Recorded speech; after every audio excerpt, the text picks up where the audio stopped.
வணக்கம் captain D நேயர்களே, யோகி வெங்கட்ராவ். இந்த புத்தனேஸ்வரம் யோகாசன நிகழ்ச்சியில் உங்களை சந்திப்பதில் மகிழ்ச்சி அடைகிறேன். இன்றைக்கி நம்ம பண்ண போகிற ஆசனம் பத்த உபவிஸ்த கோணாசன். உபவிஸ்த கோணாசன் முன்பக்கம் வளைஞ்சி 2 காலம் நீட்டி இருக்கணும். அதில் நடுவில் முன்பக்கம் வளைஞ்சி பண்ணணும்.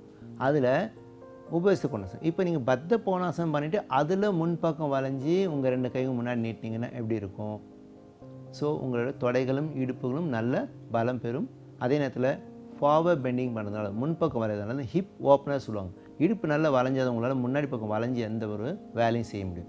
லேடிஸ்லாம் பெருக்குவாங்க, இல்லையா கூட்டுவாங்க, கோலம் போடுவாங்க. இதில் வந்து ஃபார்வர்ட் பெண்ட் பண்ணி பண்ணுற ஆசனங்கள். இந்த மாதிரி ஆசனம் பண்ணும்போது என்ன இருக்கும் அப்படின்னா, அந்த இடுப்பு பகுதி அந்த ஓப்பனர் ஆச்சுனாலே உங்களுக்கு நல்லா வளைஞ்சி நிமிர்ந்து வேலை செய்யறதுக்கு ஈஸியாக இருக்கும் இல்லையா? இந்த இடுப்பு அதில் முதுகெலும்பு நல்லா முன்பக்கம் வளைஞ்சதுனா தான் உங்களால் எல்லா வேலையும் ஈஸியாக பண்ண முடியும்னு சொல்ல வரேன். இப்போது இந்த ஆசனம் பண்ணும்போது உங்களுக்கு ஹிப் ஓப்பனரும் ஆகும். அதே நேரத்தில் தொடையிலையும் இடுப்பில் இருக்க சதைகள்லாம் நல்லா இலகி அங்கே ஒரு நல்ல உஷ்ணத்தை கொடுத்து பேலன்ஸ் பண்ணி வச்சுக்கும். அதே நேரத்தில் உங்கள் ஸ்பைன் முதுகு தண்டு ஒரு நல்ல முன்னாடி வளையிறதுனால முதுகு சம்மந்தப்பட்ட எந்த பிரச்சனையும் இருக்காது இல்லையா? இதே உங்களுக்கு இன்னும் கொஞ்சம் இந்த ப்ராக்டிஸ் பண்ணி நல்லா போய் நெத்தி போய் தர வரைக்கும் தொட பழகிட்டிங்கன்னு வச்சுக்கோங்க. அப்போது உங்களால் ஈஸியாக எந்த ஒரு பொருளும் உட்காந்து எடுக்கிறதுக்கு இல்லை உட்காந்து ஏதாவது வேலை செய்யும்போது எவ்வளோ நேரம் உட்காந்தாலும் அந்த இடுப்பு வலி எல்லாம் இருக்காது. அப்போ தொடை வெயிட் குறைஞ்சது பத்த கோணாசனம் பண்ணாலே தொடை நல்லா வெயிட் குறையும். இன்னும் ப்ரெக்னென்சிலாம் இந்த ஆசனம் பண்ணுறதுக்கு பட்டர்ஃப்ளை மாதிரி பண்ணாலே ஈஸி டெலிவரி, நார்மல் டெலிவரி ஆகிறதுக்கு நிறைய சான்ஸ் இருக்குது. பட் அவங்க முன்பக்கம் வரைகிறத பாதி நிறுத்திக்கணும். நான் செய்யும்போது சொல்கிறேன், கவனமாக கேளுங்க. இந்த ஆசனம் பண்ணிட்டு நல்லா பழகிட்டிங்கன்னா உங்களுக்கு மற்ற இதில் ஹையர் ஆசனா சொல்லுவாங்களே, அதாவது அட்வான்ஸ் ஆசனா சொல்லுவாங்க. இது பேசிக் மாதிரி இருக்கும். அந்த அட்வான்ஸ் ஆசனம் பண்ணுறது ஈஸியாக வரும். இந்த ஆசனம் நல்லா பழகிட்டிங்கன்னா பெரிய ஆசனங்கள்லாம் சிலதெல்லாம் இருக்குது. செய்யும்போது காலை மடக்கி கழுத்து மேலே போடுவீங்க, அடுத்தது கூர்மாசனம் பண்ணுவீங்க. அதெல்லாம் பண்ணுறதுக்கு இது பண்ணால் தான் வரும். சரியா? எப்படி செய்வோம் பார்ப்பாங்களா? நேரில் இந்த ஆசனம் உட்காரத்துக்கு முதல்ல நீங்கள் பத்மாசனம் அல்லது சுகாசனம் இல்லை வஜ்ராசனம் ஏதாவது நிலையிலேருந்து போய் உட்காந்துக்கலாம். முதல்ல இப்போது உட்காந்துருக்கேன். 2 காலம் கொஞ்சம் நேராக வைங்க. இந்த மடக்கும்போது சென்டரை தான் மடக்கி வைக்கணும். இந்த காலம் சென்டராக மடக்கி வைக்கணும். முதல்ல கொஞ்சம் லூஸனாக வச்சுக்கோங்க.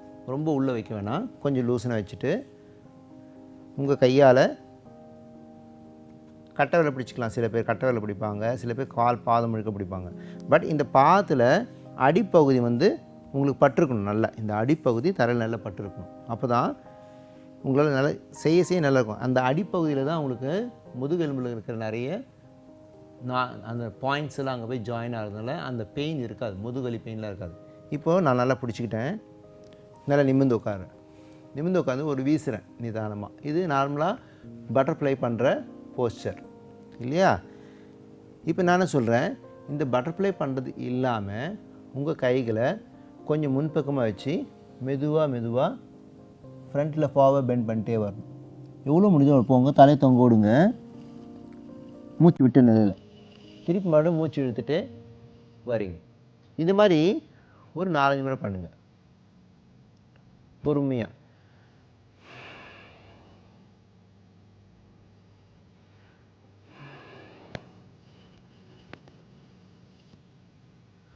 இப்போ என்ன பண்ணுங்கள், கொஞ்சம் காலை இன்னும் கொஞ்சம் உள்ளே இழுத்துட்டு அதே போல் நல்லா இழுத்துக்கோங்க. நல்லா இப்போ உங்கள் கைகளை முன்னாடி கொண்டு போய் நல்லா வைங்க. தலையை தொங்க விடுங்க.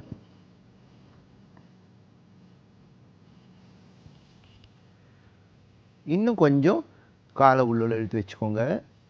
நல்லா நிமிர்ந்து உட்காருங்க. திருப்பி மறுபடியும் கைகள் மெதுவாக நிதானமாக ஃப்ரண்ட்டில் இழுத்துன்னு போங்க. எவ்வளோ முடியல போங்க.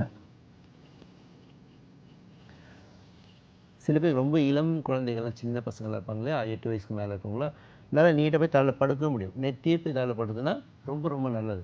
வயதாக முதுகெலும்பு இடுப்பெலும்புலாம் ஸ்டிஃப்னஸ் வரும் இல்லையா? அப்போ போய் தலையில் தொடாது. அதுவும் நீங்கள் ப்ராக்டிஸ் பண்ணணும் அப்படின்னா உங்கள் கையால் நல்லா உங்கள் காலை இழுத்துட்டு போயிட்டு நல்லா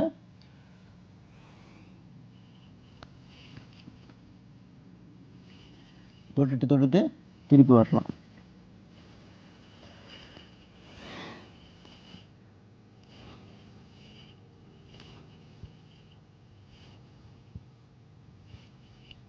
இது போல் ஒரு 5 முறை பண்ணலாம். அப்போ கொஞ்சம் பின்பக்கம் கை வச்சு ரிலாக்ஸ் பண்ணிவிட்டு கால் நீட்டிக்கலாம்.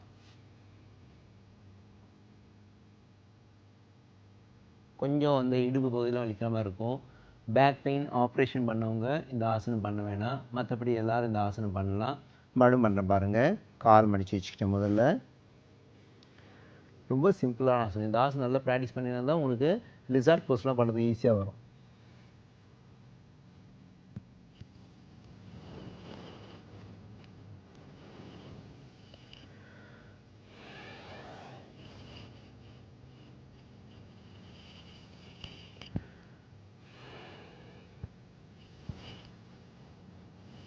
அப்படி நீங்கள் பண்ணும்போதே உங்கள் வயிறு பகுதி நல்லா சுருங்கி ஒரு நேர் கோட்டுக்கு வந்துடும்.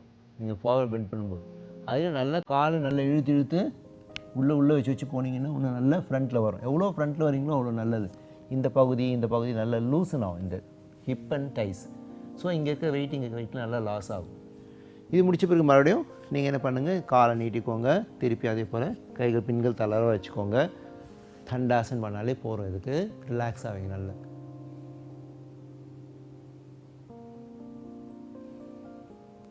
சில பேருக்கு இந்த ஆசனம் செய்யும்போது எனக்கு ரொம்ப வலிக்குது அப்படின்னா நீங்கள் படுத்துட்டு ஒரு ரோல் பண்ணிங்கன்னா லோயரில் இருக்கிற அந்த L1 L2 L3 L4 5 இருக்கு இல்லையா, இந்த இதில் இருக்கிற அந்த எலும்புகள்லாம் கொஞ்சம் நல்லா அசைஞ்சு கொடுத்து இடுப்போடு சேர்ந்து கொஞ்சம் மடிஞ்சு கொடுக்கும். அப்போ என்ன உங்களுக்கு கொஞ்சம் ரிலாக்ஸ் கிடைக்கும். திருப்பி மறுபடியும் பண்ணலாம். இந்த மாதிரி பண்ண அப்போது ஹிப் பெயின் அதுவும் நல்லாயிருக்கும், பேக் பெயினும் கொஞ்சம் நல்லாயிருக்கும். என்ன நல்ல ஒரு ஆசனம் பார்த்தோம் இன்றைக்கி, பத்த உபவிஸ்த கோணாசன். அதே போல் ஹெல்த்தி டிப்ஸ். நிறைய பேர் ரத்த சோகை எனக்கு அப்படின்னு சொல்லுவாங்க. ரத்த சோகை என்னென்ன, ஹீமோக்ளோபின் டவுன் ஆகிறது. ஹீமோக்ளோபின் எப்பவுமே எல்லாருக்குமே 13 இருக்கணும். லேடிஸ் இருந்தாலும் ஜென்ட்ஸ் இருந்தாலும் 13க்கு மேலே இருந்தால் ரொம்ப நல்லது. ப்ரெக்னென்சி எல்லாம் ஆகணும் அப்படின்னா 13க்கு கம்மியாக இருந்தால் கொஞ்சம் கஷ்டமாக தான் இருக்கும். உடனே அது குழந்தைகள் லகுவாக அமையாது கருவில். ஆனால் அது கம்மியாகிட்டு சில பேர் 8லாம் சொல்லுவாங்க. 8லாம் இருந்ததுன்னா அவங்களுக்கு அஜீரண கோளாறு, வாய்ப்புண்ணு, அதாவது இரைப்பை புண்ணு, குடல் புண்ணு இதெல்லாம் வரதுக்கு நிறைய சான்ஸ் இருக்குது. அப்புறமா லங்ஸ் ரிலேட்டட் பிரச்சனை வரும். ஹீமோக்ளோபின் குறைய உங்களுக்கு ஆன்டிபயோட்டிக்கே கம்மியாகிடும். இதெல்லாம் சரியாகணுன்னா என்ன பண்ணணும் அப்படின்னா, மாதுளம்பழம் ஜூஸ் எடுத்துக்கோங்க. அதில் தேன் ஒரு ஸ்பூன் போடுங்க. நல்லா கலக்கி டெய்லி குடிக்கலாம். ஒன்றும் ஆகாது, ரொம்ப நல்லாயிருக்கும். உடம்புல ரொம்ப குளிர்ச்சியாக வச்சுக்கும். அதே நல்லா வெயிட் இல்லாமல் ரொம்ப ஒல்லியாக இருக்கிறவங்க, உஷ்ணம் ஜாஸ்தியானவங்க கூட இந்த மாதுளம்பழம் தேன் கலந்து குடிக்கலாம். குடிக்க அந்த ரத்தத்தில் இருக்க சோகைகள்னா அப்படி அந்த ஹீமோக்ளோபின் நல்லா இன்க்ரீஸ் ஆக ஆரம்பிக்கும். போக அந்த ரத்த சோகையும் விலகிடும். சில பேர் அதில் பீட்ரூட்டும் சேர்த்துப்பாங்க. இன்னும் ரொம்ப நல்லாயிருக்கும். காலையில் குடிச்சிங்கன்னா ரொம்ப நல்லது. என்னங்களே நம்ம நல்ல ஒரு ஆசனம் பார்த்தோம். அதே போல் நல்ல ரத்த சோகை போகிறதுக்கு ஒரு நல்ல ஒரு ஜூஸ் குடிக்கிறது பார்த்தோம். நாளைக்கு இதே போல் இந்த புத்தனேஸ்வரம் யோகாசன நிகழ்ச்சியில் சந்திப்போம். நன்றி, வணக்கம்.